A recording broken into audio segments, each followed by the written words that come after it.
그녀는 평범한 삶을 비범하게 만들었다. 책 73페이지 상당 부분 살펴보겠습니다.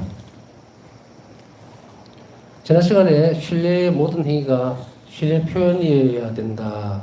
그리고 이웃에게 자비를 실천하는 것과 함께 해야만 하나님 자비신심에서 부유했던 모든 은혜를 얻을 수가 있다. 이렇게 말씀을 드렸습니다. 출처는 로지케 신부의 서적입니다. 언젠가 한번 이 책을 한번 보고 싶은데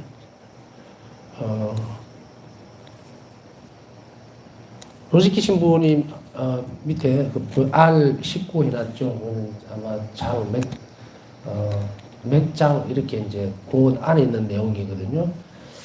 이 신부님의 설명대로라면 또 이것이 이제 우리에게 있어서 지켜야 될 그런 중요한 지표가 됩니다.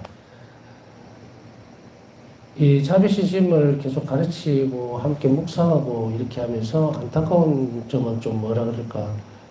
아직까지 우리나라 사람들의 심성이라 그럴까요? 물론 제가 구라파에서 유럽에 살아보지를 않았기 때문에 어떤 사고를 가지고 있는지는 잘 몰라요. 그렇지만 보면 우리가 그 신학교 때 라틴어를 배우거나 하면 라틴어는 딱 정확해요. 뭔가가 어떤 단어의 특성이라든지 뭐를 지적할 때 딱 그것만 있거든요. 근데 우리나라는 너무 표현 방법이 풍부하다 보니까 아마도 전 세계에서 우리나라 언어가 가장 어려운, 배우기 까다로운 언어가라는 얘기를 하는 것도 사실입니다. 또 어떤 곳에 가면 또 다른 나라 언어도 굉장히 배우기 어렵다. 폴란드어도 굉장히 어려운 것 같아요. 복잡하고. 그렇지만은 표현의 다양성의 문제를 가지고 간다면 한글만큼 변화무쌍한 언어가 없어요. 그러면서도 정확하게 표현하는 상황에 맞도록 굉장히 많은 표현들을 쓰게 되죠. 그래서 이제 외국인들이 우리나라 언어를, 한글을 배우기가 굉장히 힘들어한다는 것이 바로 그런 영역이에요. 때로는 무슨 뭐 이렇게 좀 한문이라든지 아니면 어떤 고급진 단어라 할까요? 그런 그 부분들을 구사하는 외국인들도 있기는 합니다. 그러나 그들도 마찬가지예요. 저도 한국 사람이고 여러분도 한국 사람이잖아요. 근데 표현할 때 다 그게 됩니까? 어떤 데 잘 못 알아듣는 경우도 굉장히 많았어요. 외국인들이 어려워하는 건 뭐예요? 노랗다, 누렇다, 샌노랗다, 누르스름하다. 이건 모릅니다, 외국인들. 그런데 우리는 알잖아요. 딱딱 넘어가면서. 아마 이래서 한국 사람들이 그 색채에 대한 감각이 굉장히 뛰어나지 않느냐, 그런 생각도 해봅니다. 여하튼, 어떤 그 틀을 이렇게 딱 주면은 정확하게 그 영역 안에서 끝나야 되는데, 우리의 심성 아니면 어느 얘기를 그냥 한 것이 아니고, 이런 것 때문에 신학적인 부분들을 가르치거나 할 때는 어려운 점이 좀 있어요. 교리라든지 아니면 뭐 우리가 지켜야 될 그런 것들. 이거 하지 마세요. 그러면 안 하면 되는데, 그 빈틈을 또 노린단 말이에요. 그래서 이렇게 하면 되지 않을까 하고 막 건너뛰어버리면 신앙에 있어서는 이건 절대적으로 건물입니다. 그래서 그런 측면에 있어서는 아직까지도 우리나라가 선교적이 맞아요. 유럽은 이미 선교가 될 필요가 없는 그 가보면은 이런 부분에 있어서 확실하게 표가 나요. 또 열심히 살려고 하는 부분도 있지만 제가 강조하고 싶은 것은 한 가지입니다. 주어져 있는 틀을 아까 노랗다 그러면 노랗다고 알아들어야지 누르스름한 건 어때요? 짠노란 건 어때요? 이렇게 넘어가면 안 된다는 이야기예요. 이것은 뭐 줄타기라는 표현을 제가 쓰긴 하는데 절대로 하지 마세요. 절대로 하면 안 됩니다. 이거 신앙생활에서 굉장히 치명적이에요. 우리가 약을 먹을 때 의사가 처방을 해준 약을 먹으면서 비슷하다 해서 그걸 먹으면 잘못 죽어요. 더 이상 강조 안 해도 아시겠죠. 무슨 말인지. 그렇기 때문에 자비신심의 네 가지 형태에서는 구별을 딱 정확하게 지어서 앞에 호칭기도나 고일기도에 대한 이야기를 있지만 이 자비신심의 네 가지 형태에서 뭐다? 하나님께 의탁하고 이웃에게 자비로운 태도가 근본적으로 되어 있지 않으면 특히 의탁이라는 그릇이 없으면 뭐다?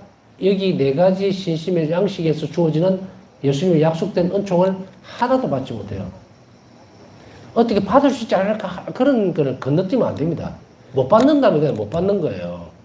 그렇기 때문에 모든 은혜를 받으려면은 이런 것을 반드시 가장 먼저 지켜야 된다는 거예요. 그래서 그릇이 없이 물을 마실 수 없습니다. 그러면은 어떤 사람들도 그러죠. 아, 나 손으로 이렇게 받아가 약속해서 마시는데 그렇게 하지 말라는 이야기예요.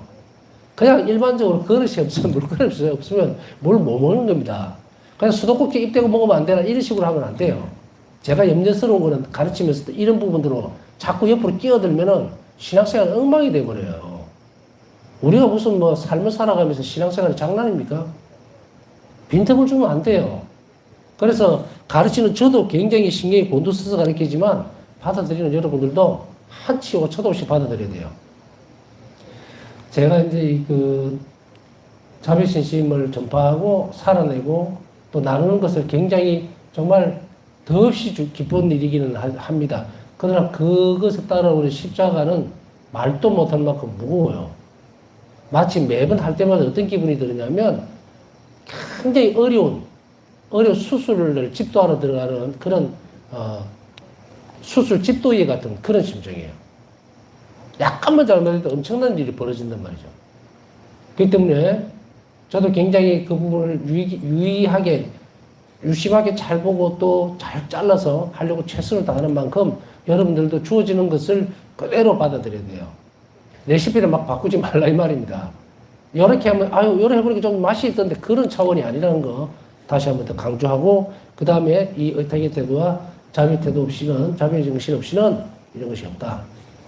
그걸로 끝입니다. 자, 그러면 가장 먼저 자비의 신심의 양식들 중에서 첫 번째로 자비로우신 예수님의 상번 공경부터 살펴보겠습니다. 일본 여러 차례 들은 분들도 있겠지만 그러나 듣는 거하고 새기는 거하고는 저는 달랐다고 생각해요. 자비 상본에 대한 것을 계속 받아들이고 또 공부하고 익히고 묵상하고 하는 건 한도 없다고 생각해요. 어떤 사람들에게서는 자비 상본에 대한 공경에 대한 이 부분들, 이 한 양식에 대해서 난 다 알아. 여러 번 들었어. 그래야 끝나는 문제가 아닙니다. 들은 것을 내가 삶으로 살아내기 위해서는 계속 봐야 돼요. 계속. 얼마 전에 이제 자비 상본에 대해서 이렇게 쭉 보다가 늘 이렇게 가르치던 부분인데 어떤 한 분이 탁 와닿는 거예요. 그래서 그 자리에 가만히 멈춰서서 놀랍다. 왜 이걸 모르고 지나쳤을까? 아주 작은 단어인데도 이렇게 넘어가 버리는. 그래서 한 곳에 딱 초점을 맞추면 다른 것이 약간 흐려지는 경우가 있는 그런 경우들이 많이 있어요. 또 어떤 때는 같은 부분이라 하더라도 이것을 강의하거나 또 들으면서 성령의 역사와 하나님의 은총의 협력이라는 것이 주어지면 늘 똑같은 것이 아닌 완전히 다른 모습으로서의 자비의 상본을 바라볼 수 있도록 우리를 이끌어간다는 거, 그거를 잘 알아듣고 그 위에 계속 반복적으로 살아내야 된다는 것을 여러분들 잊지 말고 나 저거 봤어 들었어 이러면 벌써 건너뛰어 버려요.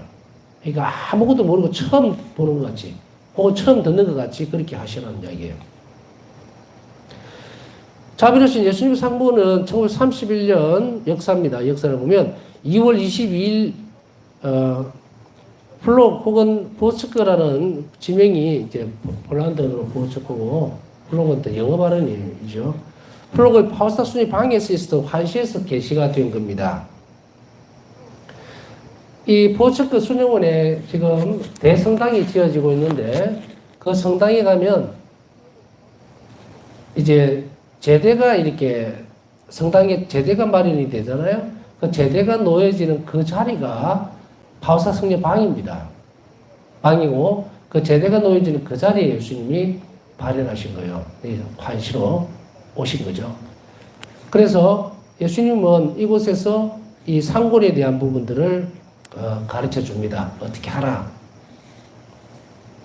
자, 읽어드릴게요. 일기를 그대로 묘사해 놓은 일기 부분을 먼저 읽어드리겠습니다. 저녁에 내 방에 있을 때 나는 흰옷을 입으신 주 예수님을 보았다. 그분은 강복하시는 모습으로 오른손을 들고 계셨고 다른 한 손은 가슴에 얹고 계셨다. 입고 계신 옷 속에서 두 줄기 굵은 빛이 비쳐 나왔는데 하나는 붉은 빛이었고 다른 하나는 옅은 빛이었다. 흰 빛이 아닙니다. 상본으로 보면 되게 흰색으로 보이지만 옅은 빛이에요. 붉은색보다 아주 옅은 빛이라는 이야기예요. 잠시 후 예수님께서 네가 지금 본 대로 상을 그려라. 그리고 예수님 저는 당신께 의탁합니다라는 말을 적어넣으라 하고 나에게 말씀하셨다. 일기 47번. 그 다음 사흘 뒤에 예수님께서는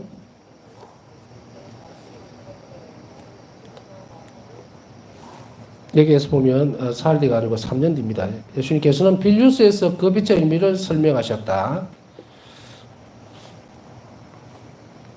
이 관련성은 추기를 위한 준비인 9일 기도가 성금요일부터 시작된다는 점에서 특히 강조가 된다. 잠깐만요. 이게 건너뛰었네.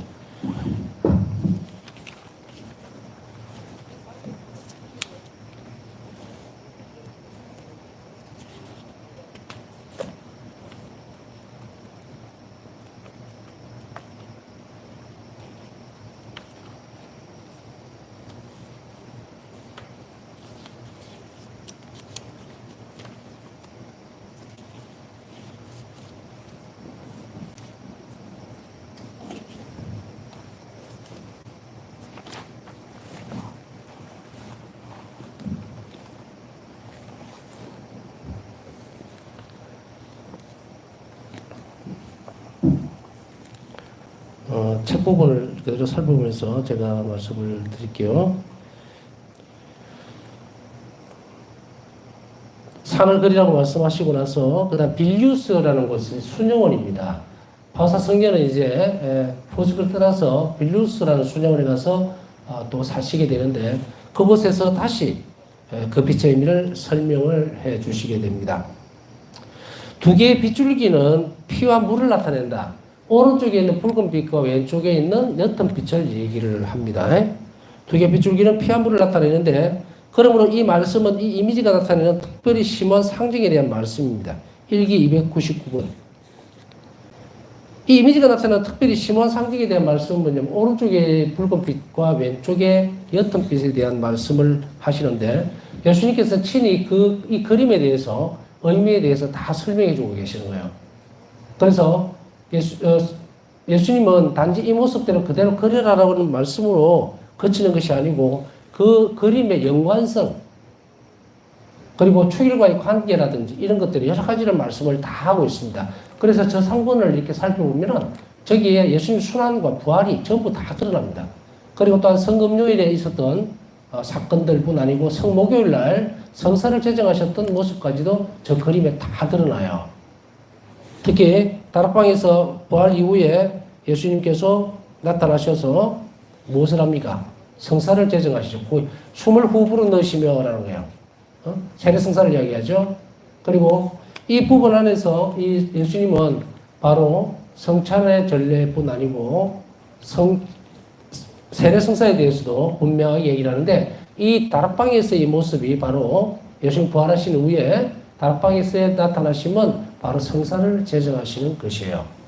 그래서 이것을 그대로 이 상본 안에 그대로 옮겨서 그리게 된다는 겁니다.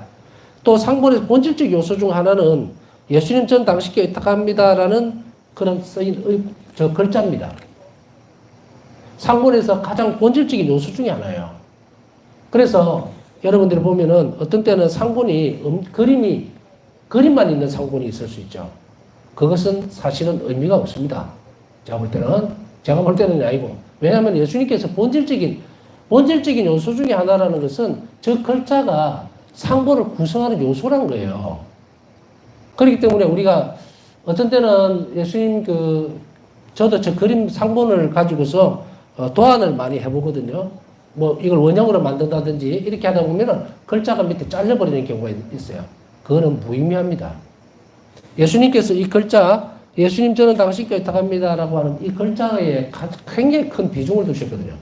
그렇기 때문에 이 글자가 핵심적인 요소입니다. 빼서는 안 됩니다. 그렇기 때문에 여러분들 갖고 있는 것 중에서 예를 들면 저 글자가 지워졌거나 없다든지 이런 것들은 사실은 상본들에서 가치는 아니겠죠? 플러기에서 있었던 첫 발현과 그 빌리우스에서 있었던 발현에서 예수님께서는 이 어구에 대해서 말씀을 해 주십니다.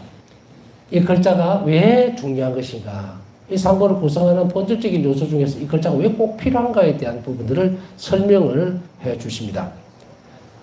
파우사순녀는 예수님께서 나에게 상기시키셨다. 예수님 저는 당신께 의탁합니다라는 이 세 마디는 폴란드어로는 세 마디입니다. 예수, 우팜, 도비에. 그러나 영어로는 옮기면 Jesus, I trust in you예요. 예수님 저는 당신께 의탁합니다. 예요. 저는이라는 이 말이 굉장히 중요하죠. 우리는도 아니에요. 그렇다고 예수님 당신께 의탁합니다. 그건 누가 의탁하라는 말이에요? 주어가 없습니다. 근데 폴란드에서는 이렇게 세 마디로 할 때에 이것이 영어로 옮겨지면 Jesus I trust in다 이 말이에요. 그래서 예수님 이걸 한국말로 옮기면 뭡니까? 예수님 저는 당신께 의탁합니다라는 말이 됩니다. 그리고 이 세 마디는 눈에 띄어야 한다. 일기 327번. 눈에 띄어야 된다는 말은 잘 보여야 한다는 이야기겠죠. 그래서 제가 생각할 때는 이렇게 보면 저 상군이 이제 폴란드에서 모셔져 있는 상군이고 전 세계적으로 유명해진 상군이기 때문에 활동하는 은총이라는 애칭을 갖고 있는 상군은 이 상군입니다. 그래서 얼핏 보면 아시겠죠? 밑에 예수님 저는 당신께 의탁합니다라는 글자가 이 상군이 크게 커지면 저 글자도 같이 커집니다. 가끔씩 보면은 조금 거슬리는 게 뭐냐면 뭐 그림을 이렇게 그리다가 글자가 위로 올라가 버리는 경우도 있어요. 그거는 상군을 가려져서는 안 되겠죠? 그래서 상군 제일 밑에 보면 밑에 조금 이따 설명해 드리는 부분에 있어서 역사를 보면 저 상군이 첫 번째 상군이 아님에도 불구하고 지금 이 상군이 지금 크라카오에 모셔져 있는 상군이죠. 라기에본디키에 자비 성지에 모셔져 있는 이 상군이 첫 번째 상군이 아니다 하더라도 이 상군이 전 세계적으로 공경을 받고 있는 것은 상군이고 그리고 이 상군이에서 가장 많은 은총이 흘러나왔다라는 거예요. 그래서 이 상군이 활동하는 은총으로 영구히 모셔지게 된 거, 요거 뒤에 다시 한 번 더 설명을 드리겠습니다. 예수님께서는 이 상군에 특별한 주의를 하나 주시게 됩니다. 더 주셨는데, 여기에서 특별한 주의를 하나 더 주셨다는 것은 앞에 글자가 빠져서는 절대로 안 된다라고 하는 것과 두 번째로 눈에 띄게 보여야 된다는 거죠. 그 다음 두 번째로는 이 부분입니다. 이 상본에서 바라보는 나의 시선은 십자가에서 바라보는 나의 시선과 비슷하다. 닮았다는 얘기예요. 여기서 같다는 말은 닮았다는 이야기입니다. 그래서 예수님께서 바라보는 그 시선이 바로 우리가 바라보는 십자가에서 내려다보는 예수님의 시선과 닮았다라는 겁니다. 1기 326번. 그렇기 때문에 이 상군에 있는 예수님 얼굴을 바라보는 것은 중요합니다. 예수님께 친히 이 특별한 말씀을 하셨기 때문이에요. 그래서 예수님은 십자가에서 내려다보시면서 얼마나 온갖 자비로움을 다 가지고 있는 그 시선으로 이제 사람들을 바라보게 되는데 그것은 뭡니까? 연민이라든지 이런 것들이 아니고 그들을 구원하시기 위한 자비의 눈길이었다는 것을 다시 한 번 더 상기시킵니다. 작년에 반내를 순례를 한 적이 있는데요. 반내에 가서 흥미롭게도 그곳에 가이드가 설명을 참 잘해 주셨어요. 그래서 가면서 반내 성모님 상을 모신 지는 참 오래됐고 신학교 때부터 모셨고 지금도 여기 보면 반내 성모님 상이 앞에 있습니다. 우리 로사리 집에. 그런데 또 제가 공수에 있을 때 9년 동안 있을 때 그때도 반내 성모님이었어요. 참 묘하다라는 생각이 들죠. 신학교 때 그렇게 늘 모시고 다니던 성모님이 반대 성모님이었는데 또 신부가 되고 나서 계속 이제 특수 사모가 하면서부터죠.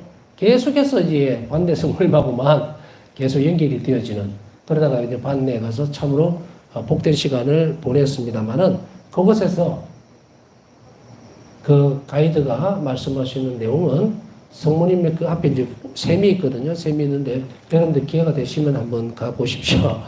거기에 샘이 있는데 거기 샘에 손을 씻으면서 성모님 눈을 보라는 거예요. 성모님 눈을 똑바로 봐야 된다. 보면서 손을 씻으라. 그 말씀을 처음 듣고 시선을 마주친다고 하는 것은 굉장히 참 중요하다는 생각을 가져봅니다.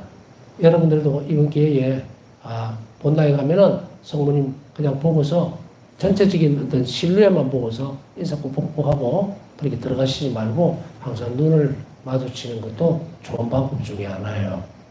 왜냐하면 이제 자매 상본에 대해서 더 다른 부분들을 살펴보겠지만 이 상본을 통해서 예수님께서 자매 은총을 주시기라고 약속을 하셨으면 일반적으로 우리가 준성사죠. 성모님 상이라든지 상이 있죠. 그것도 마찬가지예요. 우리가 벽 보고 거기서 은총이 흘러나오지는 않아요. 교회를 통해서 축성되어진 그러한 축복받은 방사라고 그랬죠, 옛날에는. 그 상을 통해서 은총을 주시기로 약속을 한 것이 우리 교회가 가지고 있는 전통이면서 오랫동안 지켜나가야 될 부분이죠. 옛날에 그래서 이게 이방인들, 이단자들이죠. 이단자들이 교회 역사에 보면은 초세기 때부터 시작해서 일정한 부분들, 200년, 300년 교회가 박해받던 그런 시절에 이단도 굉장히 많이 나옵니다. 그때 가장 먼저 교회에 들어가서 손을 댄 게 있어요. 성상이에요. 성상을 굉장히 파괴를 많이 시켜버리고, 그래서 이런 것들이 무엇일까? 그들에게 있어서도 이 부분들이 위협적일까? 저는 그렇게 생각을 해요.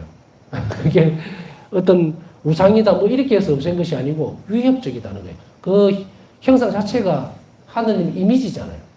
드러내기 때문에 그들에게 있어서는 아주 제거해야 될, 그래서 그것이 없어져야만 교회를 정복했다. 이런 그런 의미들이 강하게 주어지는 부분들이 있었을 겁니다. 오늘날에 있어서도 우리도 마찬가지로 성상 축복을 하고, 그리고 그곳에서, 물론 성상은 말 그대로 준성사입니다. 여러분들이 성상만 모셔놓고 기도 안 하면 아무 소용없어요.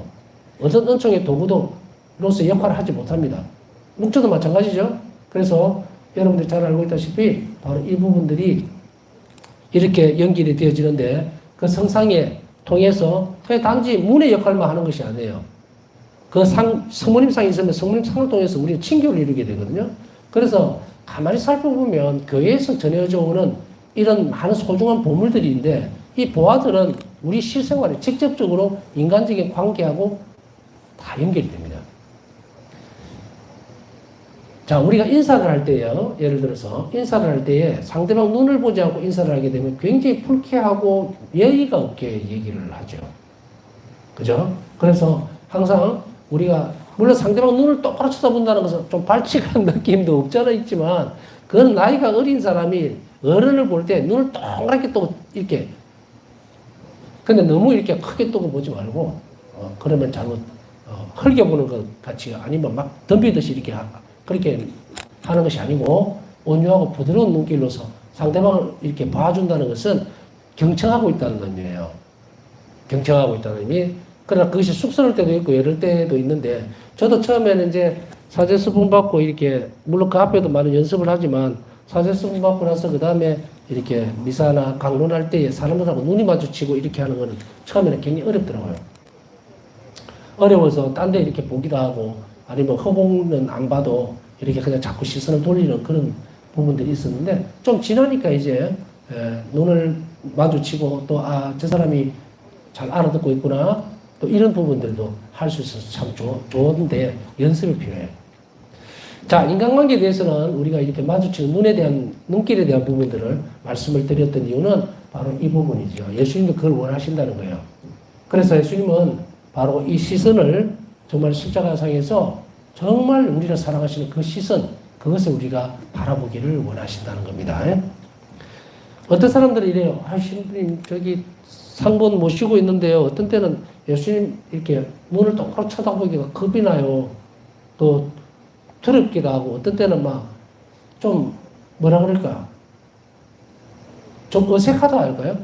표현이 맞는지 모르겠는데, 또 혹은 어떤 사람들은 좀 잘못된 것이 좀 많거나 그날 좀 잘 못 살고 이렇게 이랬을 때는 얼굴 쳐다보기가 사실은 겁이 납니다라는 분도 있어요. 맞아요. 맞습니다. 저도 이렇게 이제 혼자서 묵상하고 이럴 때에 예수님을 쳐다볼 때 어떤 때는 참 오늘 수고했다 이렇게 말씀하시는 것 같기도 하고, 또 어떤 때는 내 이놈 너 오늘 왜 게으름을 부려서 이러면 참 몸둘 바를 모르라서 눈을 크게 못 뜨고 이렇게 조금 약간 내리고 볼 때도 있고, 이런데 시선을 회피해서는 안 됩니다. 절대로. 절대로 안 돼요. 그래서 예수님은 이 상권에 한 번 더 강조해 주셨던 특별한 주의가 바로 우리가 저 시선을 흔들지 말고, 물론 묵상할 때는 보면 예수님 발 오상에서 십자가에 달리셨을 때에 그 오상들을 바라보고 묵상하는 것은 좋습니다. 그러나 우리가 의도적으로 항상 의식적으로 예수님 시선을 보는 연습을 할 것을 요구를 하죠. 그래서 이것은 친히 예수님께서 특별히 말씀하셨기 때문에 여러분들 나무래지 않습니다. 그러니까 용기를 내서 항상 예수님과 눈을 자주 마주치는 연습을 하시는 것도 좋겠습니다. 자, 여기에서 예수님의 바람에 대하여 서로 다른 해석이 있습니다. 자, 예수님은 이렇게 바라셨는데 이것을 어떻게 이제 해석을 신학적으로 할 것인가? 바오사순의 첫 번째 영성 지도자였던 미하우 소포치쿠 신부를 포함한 일부 사람들은 이 말씀을 아주 실질적으로 이해를 합니다. 실제적으로. 십자가 위에서 바라보시는 그 시선과 아주 흡사하다는 것으로 알아듣게 됩니다. 닮았다는 것으로. 그러나 그래서 예수님의 시선을 마치 십자가 위에서 바라보시는 것처럼 실제적으로 시선은 아래로 향하신다 이거예요. 우리가 이렇게 보면 상본도 여러분들은 여러 상본들이라든지 이런 걸 보신 분들은 있겠지만 어떤 때는 보면은 그 시선이 아래로 그러니까 내가 서 있다면 발끝을 보고 있는 듯이 보일 때가 있고요. 그리고 내 가슴 쪽으로 이렇게 시선이 볼 때가 있고 어떤 때는 내 눈 쪽으로 올 때가 있고 이렇죠. 그러나 여기서의 의미는 신학적으로 소포치쿠 신부와 그 이외에 포함한 일부 사람들은 아주 실제적인 것을 이해한 거예요. 그래서 십자가에서 아래로 이렇게 내려다보는 그 모습으로 이해를 했습니다. 이에 반해서 바오사 수녀의 두 번째 영성 지도자였던 위제프 안드라슈 신부를 포함한 다른 사람들은 이 시선이 단지 자비를 담고 있는 용서라고 생각을 했어요. 이건 아주 다른 해석입니다. 이것은 이러이러한 것으로 의미를 가지고 이렇게 해석을 해버리는 것하고 실제화시키는 것은 달라요. 그래서 우리가 예수님께서 비유로 말씀하시는 부분들이 있을 때 그것을 실제적으로 알아듣는 사람하고 예수님이 이렇게 했을 것이야 라고 전혀 다른 쪽으로 해석을 해버리는 사람도 있을 수 있습니다. 그래서 이런 것들이 우리가 재해석을 해버리면 안 돼요. 재해석을 해버리면 안 되고 그래서 소포치쿠 신부의 표현처럼 바로 실제적으로 예수님께서 십자가에서 내려다보셨던 그 시선으로 알아들으면 된다는 이야기입니다. 이 이미지에 대한 서로 다른 두 견해에서 두 종류의 그림이 나오게 됩니다. 소포치쿠 신부와 안드라슈 신부의 이 두 가지 견해에서 하나는 그냥 자비로운 용서를 포함하고 있는 그런 시선이기 때문에 뭐 십자가 위에까지 그렇게 십자가에서 응시하고 있던 그 모습으로까지 이끌어가는 것이 아니고 그냥 예수님의 용서다. 자비로운 용서라는 그 말로서 이것을 하게 되는데 여기에서 두 가지 그림이 나오게 됩니다. 첫 번째 그림은 에우게니우시 카즈미로브스키. 요 이름 참 어렵습니다. 제 본명대 신자들이 들으면 되게 어려워서 자꾸 신문이 혀가 꼬입니다 이러는데 이분들 이름도 그렇네요. 에우게니우시 카즈미로브스키가 그렸으며 이 첫 번째 그림이에요. 이 첫 번째 그림은 앞에서 설명을 우리가 이제 역사를 봤죠. 그때에 역사상으로 포츠크에서 말씀하셨고 거래를 하셨고 그 다음에 빌리우스에서 설명을 해주면서 이 상본에 이렇게 그것을 그려 넣어라라는 그것에 따라서 이제 그림이 두 가지가 나오고 첫 번째 그림이 만들어지게 됩니다. 그것이 뭐냐면 바로 에우게니우스 카즈미로브스키가 그렸고 두 번째 그림은 아돌프 히와가 그렸습니다. 후자가 아돌프 히와가 그린 그림이 바로 크라쿠에 있는 한 자매 성지에 보존되어 있는 저 상본이에요. 아시겠죠? 이제 이 두 가지 견해에 따라서 시선이 달라집니다. 달라진다는 말은 의미가 그렇게 해석이 되어졌다는 이야기예요. 그래서 첫 번째 상본이 이 에우게니우시 카즈미로브스키가 그렸던 이 상본은 첫 번째 상본인데요. 이 상본은 사실은 우리가 일기에서 알고 있다시피 바오사 성녀가 굉장히 보고 슬프게 울었죠. 굉장히 슬퍼했어요. 왜냐면은 너무 예수님을 안 닮았다. 이렇게 이제 했을 때에 예수님은 그 말씀하시죠. 이 그림의 아름다움은 붓끝에 있는 것이 아니다. 이렇게 말씀을 하시죠. 그 붓끝에 있는 것이 아닌 것은 바로 예수님께서 드러내시고자 했던 그러한 모습들, 성사에 관련된 것, 그리고 예수님의 십자가상의 순환, 그리고 예수님 자비가 하나님 자비가 순환의 결과물이라는 것을 드러냅니다. 그래서 십자가에서 달리셨던 오상이 그대로 드러나고 있고요. 그 다음에 이 오상은 또 뭡니까? 부활한 예수님의 드러내죠. 다락방에 모이던 제자들에게 나타나셨을 때에. 그래서 이 모든 것을 다 함축하면서 이것을 보고서 이렇게나 나를 위해서 십자가상에서 돌아가시고 희생하면서까지 생명을 주시면서 나에게 자비를 베푸셨던 그 예수님께 저는 의탁합니다. 이 말이에요. 이것이 바로 이 상본이 가지고 있는 의미입니다.